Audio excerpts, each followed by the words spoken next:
He had his gun, so he just swung it open. I start to notice that, the atmosphere feels a little bit weird. First thing he seen was this 6.5 foot tall, broad shoulder, dark hair.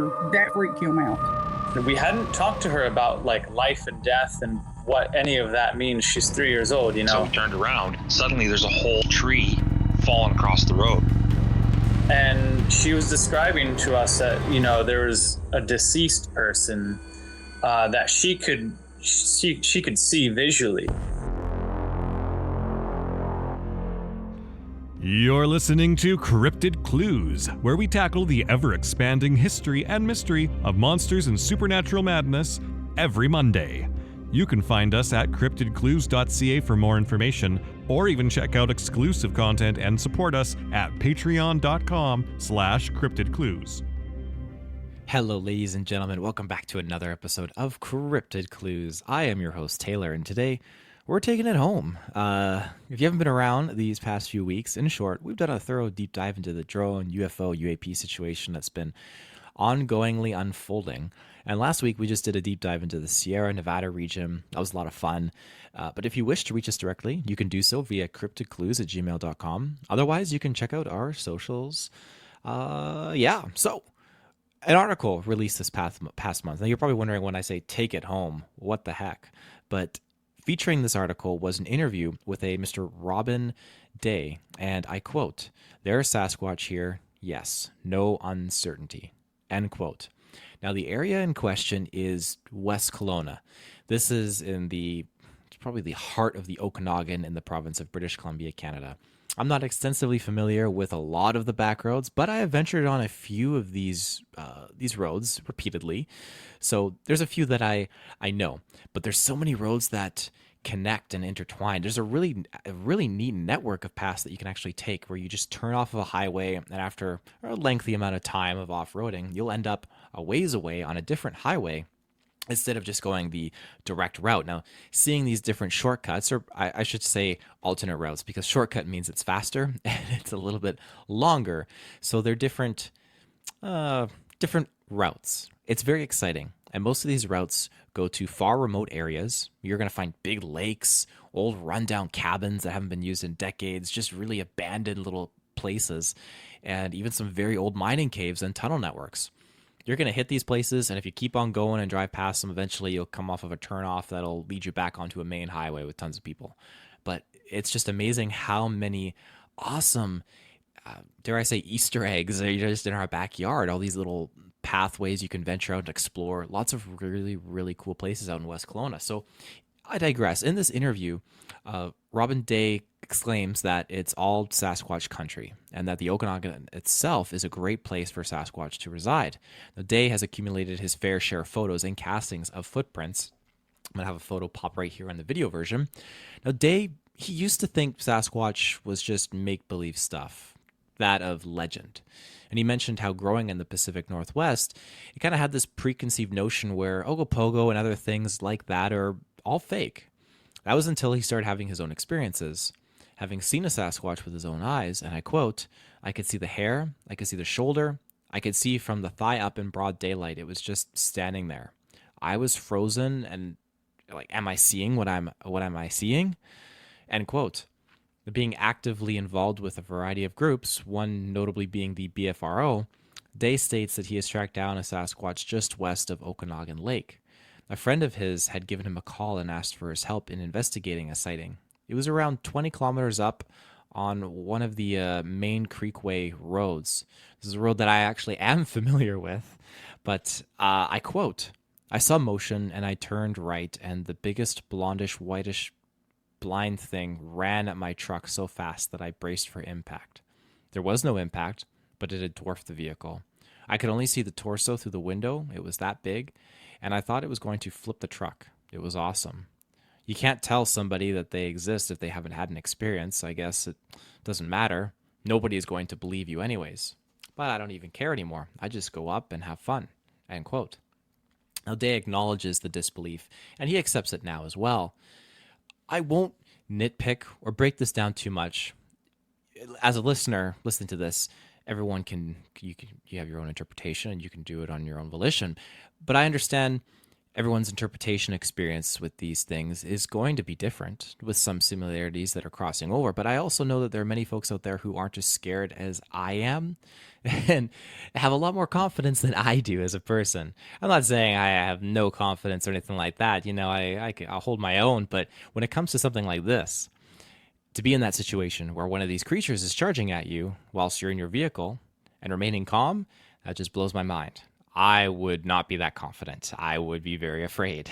But it doesn't seem like this gentleman is. To be in fear of this and think, hey, it's impacting my vehicle, it's going to smash into it or maybe even flip it. I mean, that's testing a new level of fear, in my opinion. But he's going out there and just having fun. It's interesting to hear the description nonetheless. Now, the Okanagan has had a few sightings, but this is the first one I've seen that details a blonde, white-haired Sasquatch that's residing in the area. Day is someone I'm thinking of reaching out to and gathering more information from, but we'll see how that goes in the coming weeks. Another article shared recently in the last few weeks shares similarities to this one, but again, it talks about Sasquatch, and it's a few hours west of the Okanagan. It's a place I'm very familiar with, Vancouver Island. I remember attending a small Bigfoot presentation in Parksville, and the gentleman shared his experiences on the logging roads that were on Vancouver Island. He had photos of footprints and descriptions of a family group that he was tracking, and that was basically it. He was sizing up the footprints and showed all of his evidence. It was very, very, very fascinating stuff. But now this takes place down an abandoned Forest Service road. This is not what I was talking about, the encounter on the logging roads. This is something separate that happened in the fall 3 years ago.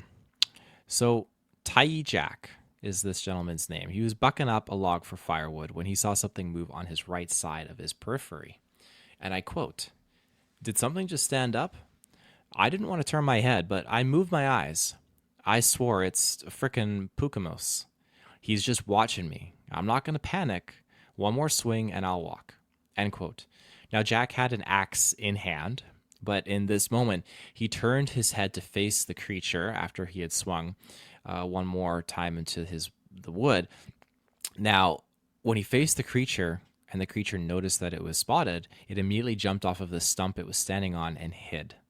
This is around 25 meters away from Jack's position, and the description is as follows. The hair on the face is long. The eyes are really dark and glassy.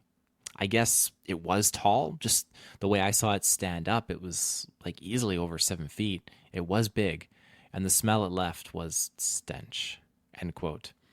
Jack explained how elders are always taught that if someone has an experience with one of these creatures, that they should leave an offering. This is something I hear can be convoluted at times because making exchanges with animals can possibly set a precedence or expectation, and if not delivered upon, then what if that situation becomes negative? To paint a scenario, someone knows Sasquatch visits this area and leaves an offering.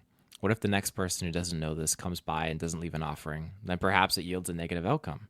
I'm not insinuating an attack or death or anything that extreme, but more so maybe the person gets an escort out of the woods or a territorial display.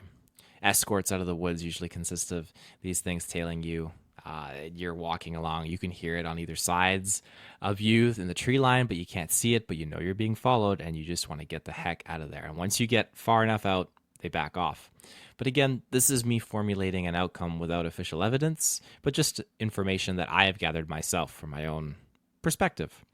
In this scenario, Jack had left him some chopped pieces of wood and cried out, "I'm leaving you this wood," as an offering. The next morning, when he revisited the site of the encounter, the wood was gone, and the area was littered with just huge footprints. He didn't have a phone with him, so he wasn't able to take any photos, but this isn't the only thing that he had shared. He was talking about other encounters, and he mentioned one of these loggers that could hear them vocalizing in nearby caves. Loggers usually have some pretty interesting encounter stories, and well, I've spent a fair bit of time last week already talking about the cave networks, so that comes to me as no surprise if you're hearing things coming from tunnel networks, but I digress. Another encounter is that of a woman bumping right into one in the I'm pronouncing this right, Hitaku Village. I should know because that is one of the places on Ucluelet Inlet on Vancouver Island. Funny enough, I've never actually been to the Ucluelet. I've been to Tofino, which is just a little bit a ways from Ucluelet, and it's beautiful out there. The village is located on the east shore of Ucluelet Inlet, across the bay from the district of Ucluelet. How many times can you say Ucluelet? Ucluelet. Now, it being on the west side of Vancouver Island, it's prime Sasquatch territory, and the area in question aligns quite well with the sightings reported by the gentleman I saw in Parksville.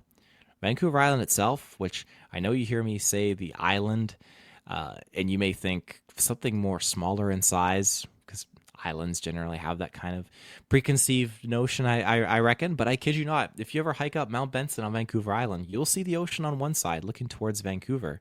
And then you'll see nothing but mountains and forest in the other direction. Fun fact, there are no coyotes on Vancouver Island, but they do exist elsewhere in the province. There are, however, bears and cougars. A lot of the wildlife can actually be seen swimming between the islands going to and from the mainland. But in closing, Jack shared in his interview that he had a recording taken a while ago of a very deep grunting noise, which he claims was a Sasquatch. But he was hunting out one winter, and he bumped into 2 conservation officers, and he played them the recording. They both looked at each other, and they admitted to him, like, we have never heard anything like that before. And he told them, he said, you know what, you're probably not going to believe me, but that's a Sasquatch. So, moving on from that, I'm going to talk a bit about Dr. Jeff Meldrum, whom I have not actually mentioned a lot of on the show. I mean, me and Reuben have talked a little bit, and he's popped up in some of our research discussions. But in short, if you're unfamiliar, he's a professor of anatomy and anthropology. He's dedicated so much of his time and career to studying Sasquatch. Now, even though he's got the credentials and amassed a fair bit of evidence, it's still met with skepticism, which is warranted. Until we find that concrete proof, I mean, you're going to have people give alternate explanations on things. But Dr. Meldrum's evidence consists of hundreds of footprint cast analysis. And I quote, I've examined long trackways, and that's what pulled me in. Was examining a long trackway of 35 to 45 tracks that showed all the variation. It showed toes extended, toes flexed, toes sliding in the mud, half tracks where it was running up on the front half of the foot, all the dynamics of an animate foot, end quote. Now that's where things get really exciting, because to one's mind, most probably just think, oh, it's a print, it's stationary, that's it. You can see where the toes are and the heel. Done. But the idea that these casts and these examinations have taken place on footprints in motion, where you can see 45 tracks of something running, and you can see where it had to shift its weight, and it's leaving different types of impressions. It's going up a hill, down an incline, and I mean, that tells a whole different story and paints a picture that we can see, especially when you pair it with eyewitness accounts. And you're getting some very interesting things at that point. Meldrum addresses that hoax are very transparent, and that anyone with a little familiarity with the anatomy and functionality of the primate and human foot could distinguish a real track from a fake. Based on the credible sightings and footprints, Dr. Meldrum shares that there is good evidence to suggest that Sasquatch is a large, powerful, omnivorous species that has similar requirements to black bears, with a ratio of around 200 black bears for every one Sasquatch. That's not a random number either. According to Dr. Meldrum, it's based on inferences drawn out about analogy of their social structure, their size, the life history of great apes, and so forth. One of my favorite things he mentions, which is something we've discussed ourselves in the show. Have you met anyone that's found a black bear skeleton in the woods? I certainly have not. Now, Vancouver Island has always been a place of mystery. I've done an episode deep diving more into it, but the idea that these things exist in our own backyard, it always seems so distant. The black bear population in British Columbia is an estimated 120 to 160,000. This makes up about a quarter of all black bears in Canada. So for fun's sake, let's use this 160,000 amount, the higher one. That would give us an $800 total if we were to adhere to the 1 to every 200 rule instilled by Dr. Meldrum. 800 is definitely a higher amount than I reckon most would expect, especially since we're looking at only one Canadian province. not even including the western states of America going south along the coast. So in Canada alone, if we combine the provinces and territories, we could hypothetically get 10,000 Sasquatch in Canada alone. Because when you combine the provinces and the territories, that's 13 pieces of giant land. So it will be interesting to see how these recent sightings unfold and what sort of developments come from them. My wife is familiar with the area of the first reported sighting, and even though the area suffered heavy wildfire damage back in 2023 with the McDougal fire, the area is still filled with wildlife, and it's rich in natural resources. There is a lot of excavation and logging taking place, but I reckon it's attributed to the forest restoration after the fire damage.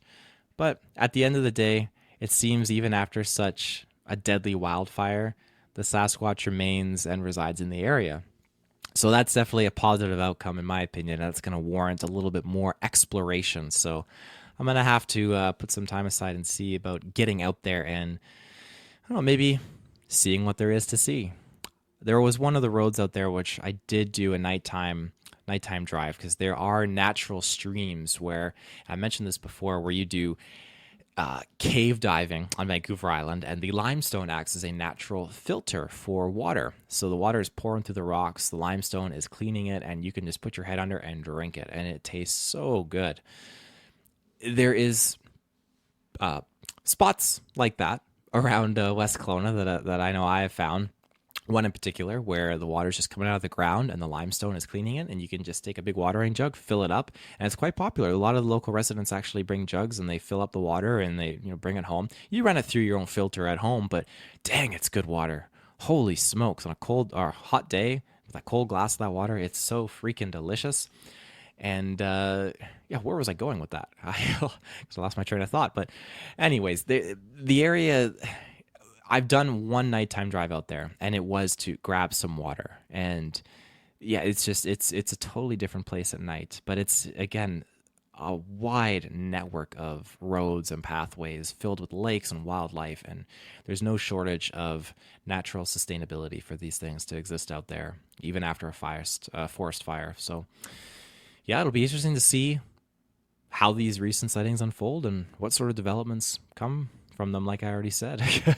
But I hope you enjoyed this episode of Cryptid Clues. It's always fun to have developments and revisit familiar ground. Not just Sasquatch, but all over the world. Folks have hauntings and other cryptids taking place in and around or close by their places of residence, allowing many people to engage in mysteries of their own. But remember, you can find us on our social media channels, and if you wish to contact us directly, you can do so via CryptidClues@gmail.com. Until next time, everyone, take care and stay safe.